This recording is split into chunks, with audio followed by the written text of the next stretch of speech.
contestant will make a 30-second opening statement in voluntary order. After the opening statements, there will be 30 minutes of discussion, followed by 1 minute of quiet time to allow the contestants to prepare their closing statements. We will then hear the closing statements in voluntary order. At this time, I would ask each contestant to introduce themselves with their name.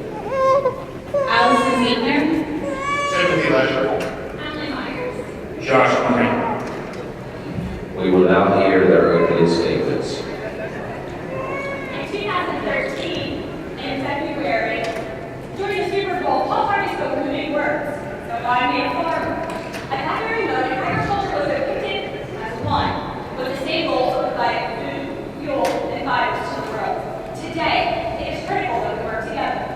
I'm excited to hear what other companies are currently doing and the ideas for the future as we promote a positive image for agriculture. You all already know that there's no I in team, but when it comes to agriculture, there's a you and there's an I. And it will take you and I working together and setting aside the differences within our operations to promote a clear, positive, concise, and singular voice for agriculture. The goals of Farm Bureau are typical of the goals of American agriculture. We all would like to be the backbone of American agriculture. American agriculture today is a very diverse group. Being that we live in this country, we have the choice between organic, conventional, genetically modified, or any other choice in our products that we choose. We all need to compete and remember that unity is part of that team. I think the Pennsylvania Farm Bureau has a great need to keep their membership body unified. A nation divided will fall, an army divided will fall, and we are all end producers, producing a product to feed our world, and I'm interested in discussing all this with you and the business. You have heard the opening statements. Now we will go on with 30 minutes of discussion. Emily and Josh, I think you guys brought up something that's essential whenever we talk about engaging. I think you both talked about unity and being unified and having one voice. I think that's something that's really important. You know, a lot of times I feel that you have a stigma around some of these other production methods that might suggest that, oh, it's better than a conventionally raised product.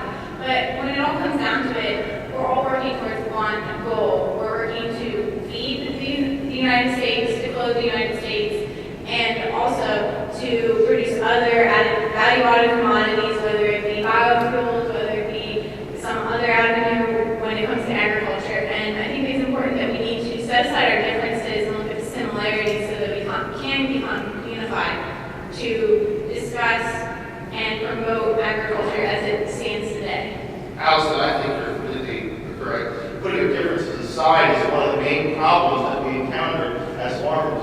We think just because we raise our livestock in one manner or raise our poultry in another manner, that our method is the only way to raise that animal. And we need to make sure that we don't end up giving one or other facet of agriculture a black eye. Because in the end, at the end of the day, the whole industry suffers as a whole.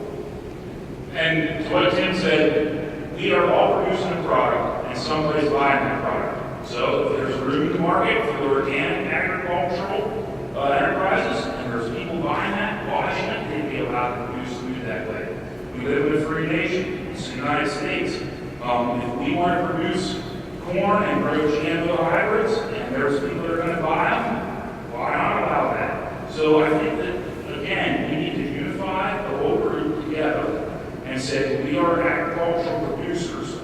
And another thing is that we're such a small group, right? We're less than 2% of the population. And so as we go out into the public and present our message, if we're divided, we're kind of just shooting ourselves in the foot. Josh, you bring up a great point. I think it's crucial to note that we are only 2% of the population, and that number falls every day. Farm Bureau is a way that we are all united. Farm Bureau, the American Farm Bureau Federation, is 7.2 million strong. That's a large number. It brings us to a large audience when we go to visit legislators in Washington or Harrisburg. They listen of a lot of delegates.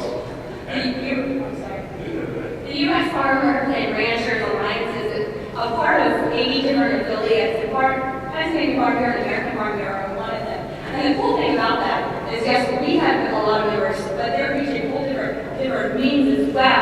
They're actually connecting with that consumer to get that positive image through food dialogues that are hosted throughout the country. And then they ask the tough questions. The one most recently was, does size really matter?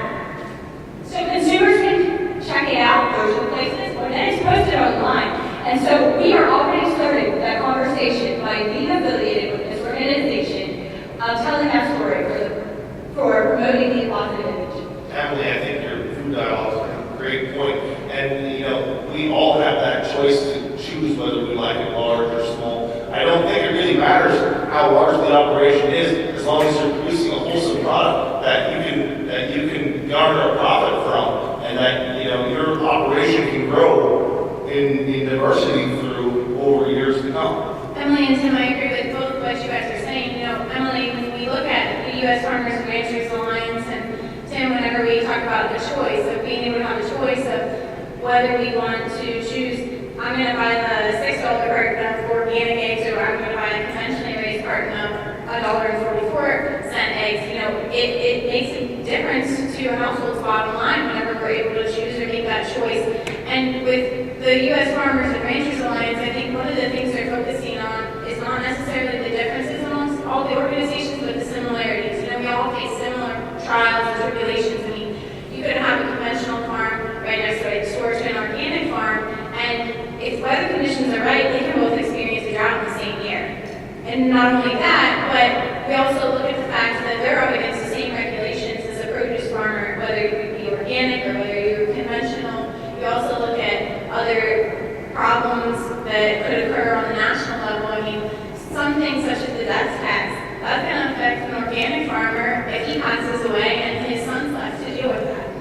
I understand where you're coming from, Allison, but I think that the struggles are the same, but I think we still need to be united. I think uniting the whole group through the U.S. Farmers and Ranchers Alliance, through the Farm Bureau, and all of its affiliates, we need, at the end of the day, we still need to unite. We still need to be one. It doesn't matter whether you're feeding grass-fed Holstein steers, whether you're feeding conventionally fed Angus steers. It doesn't matter whether they're organic or they're antibiotic-free. They're still steers. And because we live in America, as Josh, you stated at the beginning, we live in a free country and a free nation. If you can afford it in this country, you can buy it. And the concern that I really have is that if we're such a small part of the population, and we know, I mean, when we use these terms about organic, free range, GMO, we know, but the people that we are talking to do not know. If we're going to try to outreach to our legislators who are in the cities, who are helping make all these laws in Washington, Harrisburg, if we try to go as an ununified front, then maybe if Emily goes there and says, well, I'm an organic producer, those conventional guys got it all wrong, or I'm a conventional producer, those organic guys got it all wrong. All we're doing is put a bunch of confusion in Harrisburg, and that's, or any legislative body, and that's not what we need. We need to be an organization that caters to all those different areas and reaches out and says, this is what the American farmer needs. Josh, I think you're right on track with that. And a part of the question says, how do we engage these young farmers and ranchers despite our differences? I think we need to look at our similarities and look at the legislation that we're up against. You know, we look at it, sometimes I feel as though when you look at some of these smaller niche markets or even organic producers, GMO-free, all the different choices you have out there, you look at these producers and they say, well, why should I be involved in Farm Bureau? Because they don't represent me. Well, that's not necessarily the fact. We represent farmers as a whole, as a group, and we need their voice to be united, and we need to show them how they can be engaged in the organization, how they can stop some of the rules and regulations that might be coming down, and through that, they can be involved with their legislators to help not only, everyone's operations, not just their operations in general. Allison, I think you have a great point. And I think we can't forget that we start as a grassroots organization, which means we start on the county and the local level. Our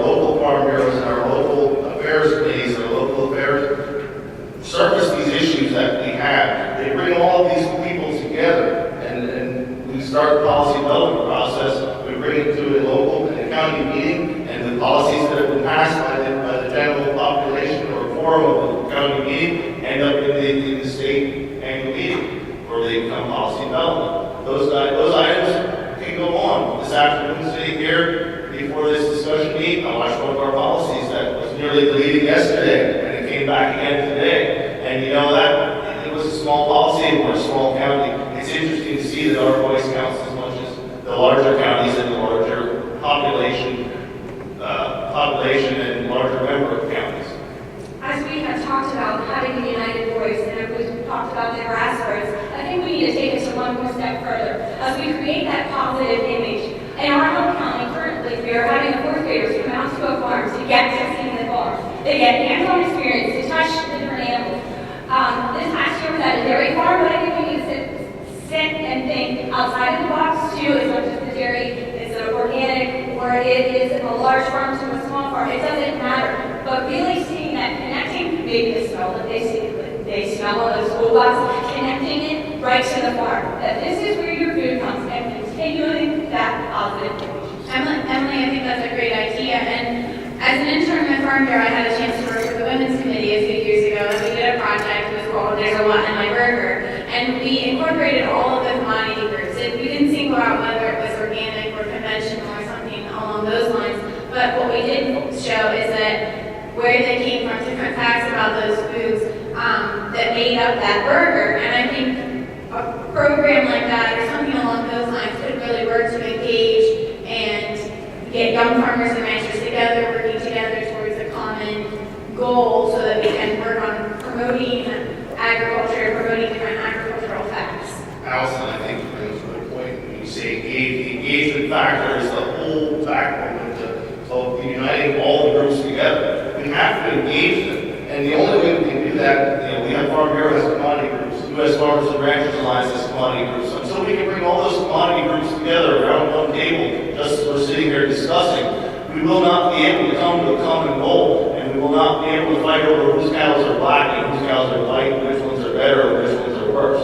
That's the stigma that we need to overcome in order to be better producers and grow our market.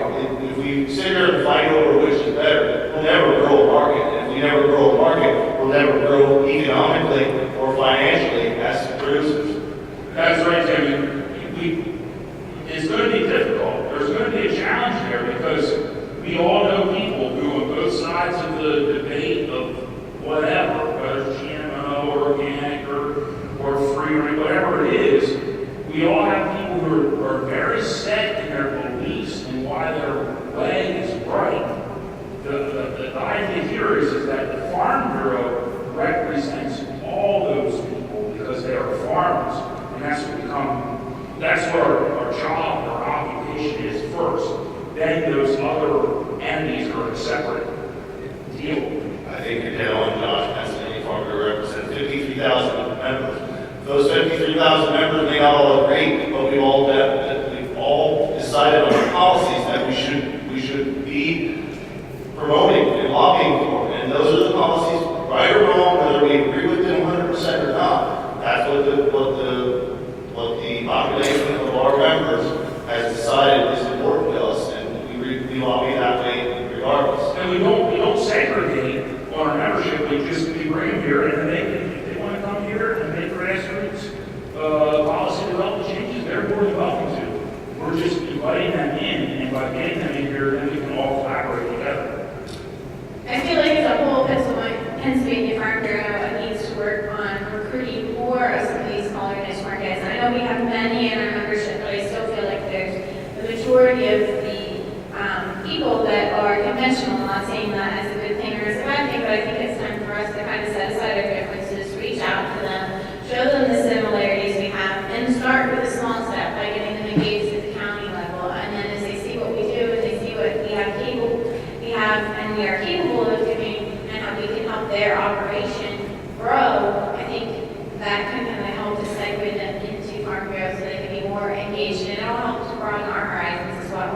Why do you feel like we're not reaching out to them? Because I think we do an exceptionally good job of reaching out. Why do you feel like there's a disconnect? I feel like there's just more people that I speak with that are on a conventional level than we have some of the smaller niche markets. We have a have local produce markets, but I also feel like I don't talk to quite as many as a diverse population, I think, when we should come to some of our operations. Allison, I think you said, all of them said that we don't have as many that encompass not only conventional, but you said about the niche, they focus on niche markets. Well, niche markets are smaller markets. They're not large international global markets. They're markets that may qualify for just a local town or a small end of the county or staying at a local food curbside food market. So, those niche people are a smaller scale, but they're no less important to the organization. I wasn't implying they were any less important. Well, and another thing is that I think in that national politics, the large conventional farm is being more attacked right now. So there's a lot more work for the Farm Bureau in trying to protect those farmers. However, in our county, there's already been issues where guys trying to have produce and the supervised township won't let it because the corner lot in his farm that he's got his produce stands on to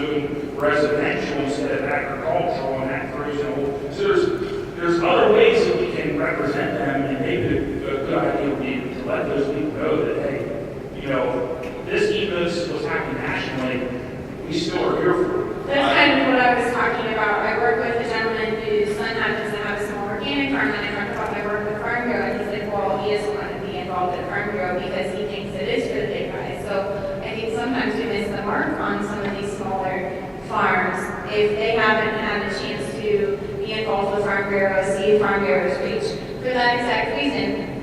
Because he kind of seems to single himself out from the rest of the group. I think that it kind of affects him because he doesn't get to see the big picture. He doesn't get to interact with people from his county, know what's coming down the pipe, and then he's getting something like that. Let's take it back. Let's not leave it here. When we leave today, let's take it back to our canal counties and don't miss the disconnect. Let's engage them, right? Regardless of what our differences are, let's bring it back. Let's go from a different direction now. Let's talk about the positive image that we're already creating. We each have represented a different style of the industry. Let's go back to how we're engaging the positive image. I saw in the Country Focus this last week that they are asking for people to serve at the Today's in Agriculture booth at the farm show. What a better way to show the positive image of agriculture. People may be coming to the farm show to get their chocolate milkshake, and right there they get to connect with the farm. Talk to them, ask them questions that really matter. Emily, last year my husband and I both got a chance to work with the Today's Agriculture displays, and his specialties equipment, that's where we went, because I can stand there and smile and answer simple questions, and he can answer the more complicated ones, but for him to answer questions about chickens would be a different story. So we chose to sit with the tractors, and one of the big things is they have the price tag sitting on the tractor and the lifespan, and these people come back and say, oh, well, that's for a big farm, but in all actuality, it really wasn't that big of a tractor, and it would be something you could easily see on a smaller dairy farm.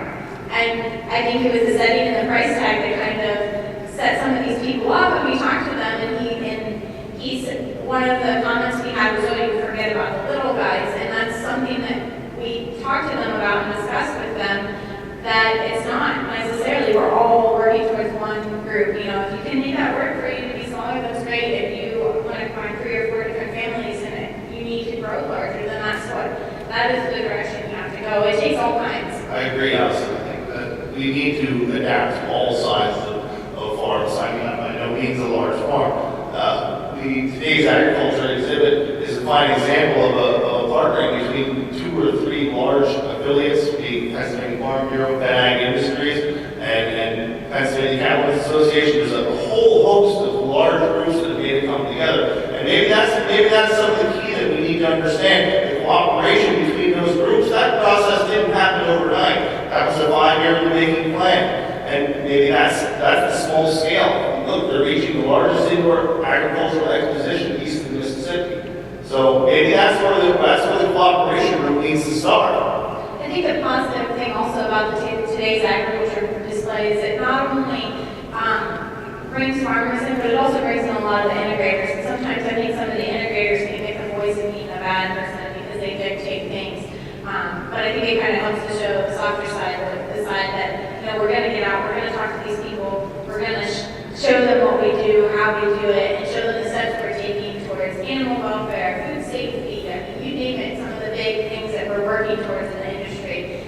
We're all out there promoting it as farmers, and they have a lot more clout when it comes from us than when it comes from somebody else. Allison, I couldn't agree more. And you know, we really stepped out of our comfort zone. We talked about that earlier today in one of our discussions, stepping out of our comfort zone. We're always so afraid to open the door to anyone, whether it be farms for a fourth grade class, Ellen, whether it be to a women's group, it doesn't matter. A church group, we're always worried because we're afraid that someone's going to see something that they shouldn't. And Allison, you bring up the point of showing our softer side, and you know, it shows that we aren't afraid to open our doors and show how exactly we are raising agriculture in this 21st century. Because we are doing a good job, we're doing it safely, we're doing it modernly, and we're doing it technologically advanced to make things more efficient for each and every one of us so we can afford to bring our children, our grandchildren, and everyone into the next years of the operation. But Tim, I do think that you say we're afraid, and I do think this protect us as producers. We do need to keep some of that fear because we do have a lot of lobbying groups out there that are against commercial agriculture that are trying to find ways to work their way in. We see that with these people that go into these large chicken operations, take pictures. But we need to keep on stating the facts. When you have one dead bird in a 100,000 bird house, that's like having half a feather dead in a 25 chicken backyard flock. You know, and I think that the Farm Bureau does do a good job of that. We do a good job at representing our base by stating the facts. We can't make it an all wishy-washy thing because at the end of the day, that's what the people are going to compare us with, what's really truth. And I think that we might need to do a little bit of a better job on like the niche markets and things just because we're not fighting that front as much. Unfortunately, I think you're not necessarily off base. I think you're correct in that statement, but kind of wrong in that statement. I think that we need to be proactive versus retroactive. We need to show them the positive view before they see the negative one. And I'll agree with that. And I think being the way that the Indoor Ag Expo was set up and today's ag was set up, it was set up in a safe location, and we staffed it with the best of the best people who were experts in each of the industries. So they could answer those hard-to-answer questions. So we didn't have an inaccurate account of what was going on, as when we see sometimes the news reporters stick the camera in the face of a farmer who's being accused. And I think that is where we need to start. We need to have the right people in the right places, and having education, having media blitzes, and having those things helps. And I agree that maybe we should start stating more and doing more work on the organic and fish market sides to show them in the best light too. The Ag Chat Foundation is already doing some of that. Every week they get to have a conversation about a certain issue, and we as farmers can engage in that conversation. Consumers can exchange in that conversation as well. It's done on Twitter and it's done weekly. The conversations are happening, and the benefit is the chicken isn't there. So it's told regardless. You get to say what's really happening as well. You know, when you bring in a good use of social media in that aspect, I mean, not only necessarily Twitter and Ag Chat, but you just look at some of the farmers that are out there, and you see some of the farms that post on Facebook or post on Twitter, or some of the bloggers that are out there on Twitter that post about their operations and the struggle they might be having. I mean, I know over the government shutdown, South Dakota got hit by a bad blizzard, and they lost quite a few cattle. I should probably say quite a few. I should say the majority of their cattle. And it was something that not much of the United States had a chance to talk about or hear about, because most of the news media was focused on the government shutdown and how it was impacting everyone else. Well, in the reality, whenever beef prices skyrocket in 4 or 5 years because the beef market has more demand than it has supply, those people will look back and realize that the reason why was because this calf crop got wiped out by the storms. And that's something that people don't understand, but we got a touch of that and a taste of that by seeing some of these agricultural bloggers talking about the problems. You know, Trent Blue's Tales, he had a very emotional interview with one of the South Dakota ranchers that lost, I believe she lost about 75% of her I think that's another way that we can also reach out, engage, and use these types of things. I mean, some of those producers might have been a grass-fed based system. They might not necessarily have been conventionally based, but it still affected all of them. We already are using some social media tools through our Bureau's Facebook page. They're posting their updates of what's going on. But I think we also have to be careful as we blog, as we Facebook ourselves, that we use the terminology that consumers use. We so often use genres. One word that I've heard numerous times today, and I might be guilty of this operation. What triggers in consumers' minds might not be the farm. Let's call it what it is. Use it. Are there other tools in the social media that we are actually already doing through Farm Bureau or other organizations? Well, Emily, you brought up a point because we've been talking about today's agriculture exhibits and all these laws, but what is the American Farm Bureau Federation doing? What are we doing?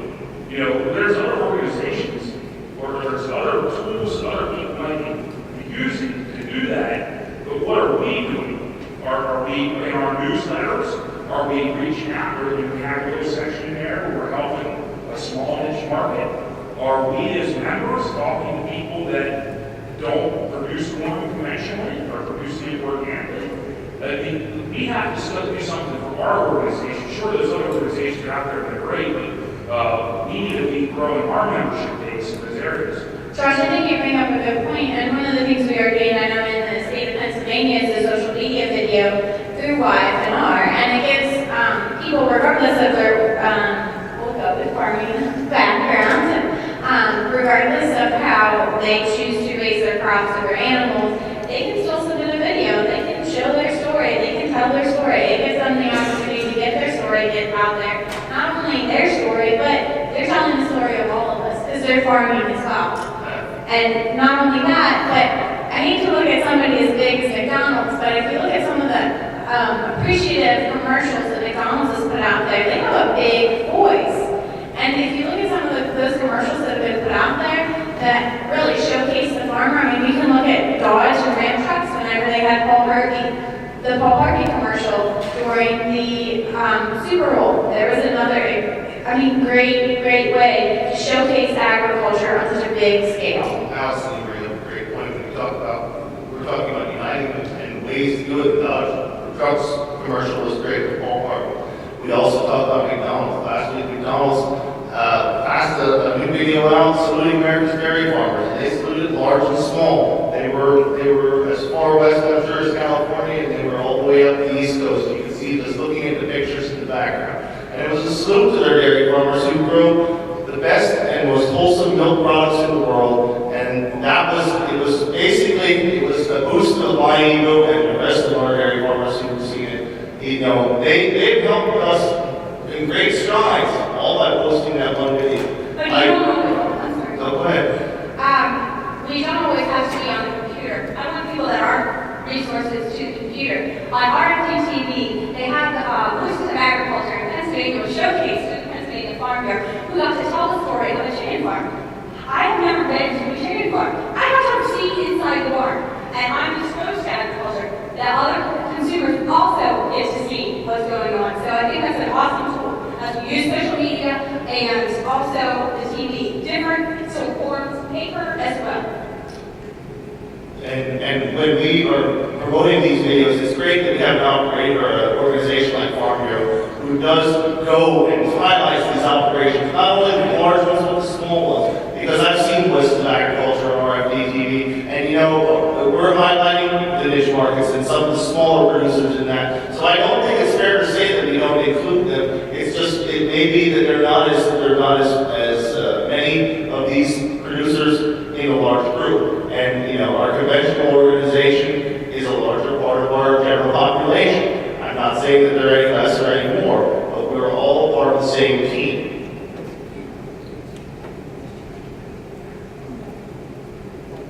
There's one group that we didn't talk about here that wasn't mentioned, in particular here in the state of Pennsylvania. I know we only have 5 minutes left, but we do have a large conservative group here in the state of Pennsylvania that, believe it or not, there's many members in the Farm Bureau.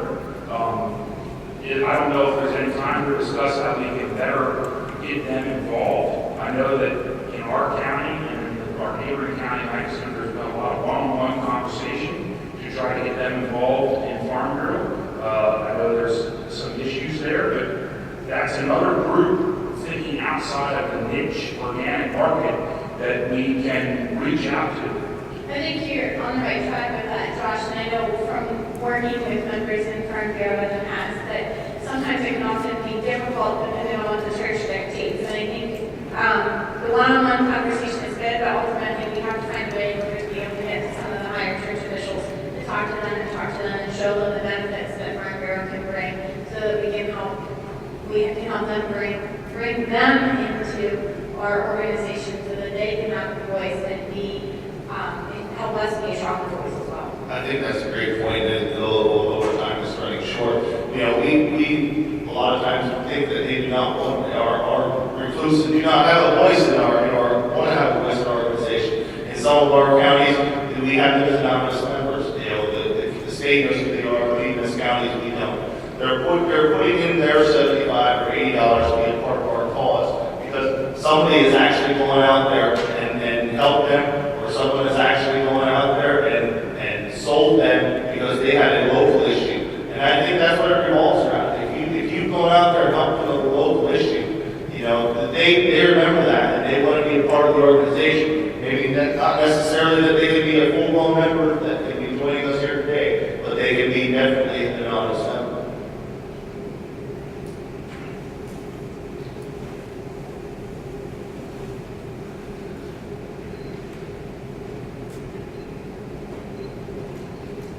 Timekeeper has indicated the end of the discussion time. We will have 1 minute of quiet time so the contestants may prepare their closing statement.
Please put your pens down. We will now hear the closing statements in voluntary order. We've all discussed outreach and being part of agriculture, how we can make all of our groups unite. We've talked about the United States Farmers and Ranchers Alliance and the Farm Bureau and all its affiliates. We all have to work together. I think that's the takeaway message. We all have to become united, no matter whether we're organic, whether we are conventional, whether we are GMO, whether we are non-GMO, whether we are grass-fed, whether we are grain fed. We all need to work together. We can't sell out the farmer next door just for our own benefit. The farmer next door is still a farmer, and we're all still fighting for the same team. And with that, I'm thankful that each of you were able to have a great discussion, and I would love to have this discussion again. Thank you. I think that we all can agree that we need to stay unified. I think we all can agree that the Farm Bureau has not discriminated directly any group. I mean, we have tried it, and that's good. And I think that unification will allow our organization to remain strong, and we can respect all producers going forward. So thanks for the discussion.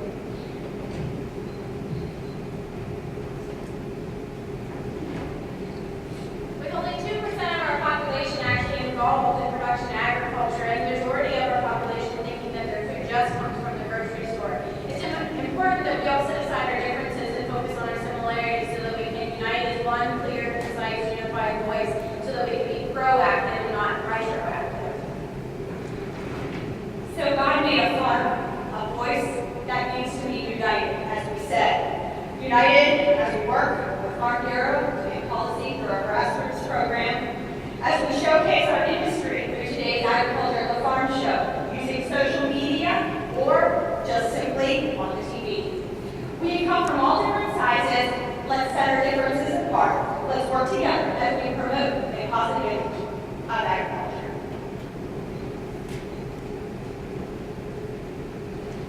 thank the contestants for their informative discussion. At this time, I will introduce our judges.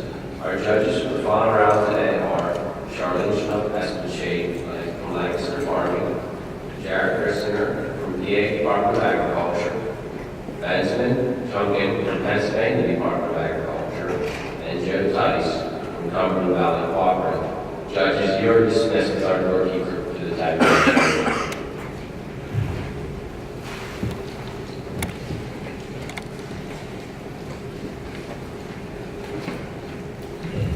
While the judges are tabulating their scores, I would like to have each contestant introduce themselves and tell us a little bit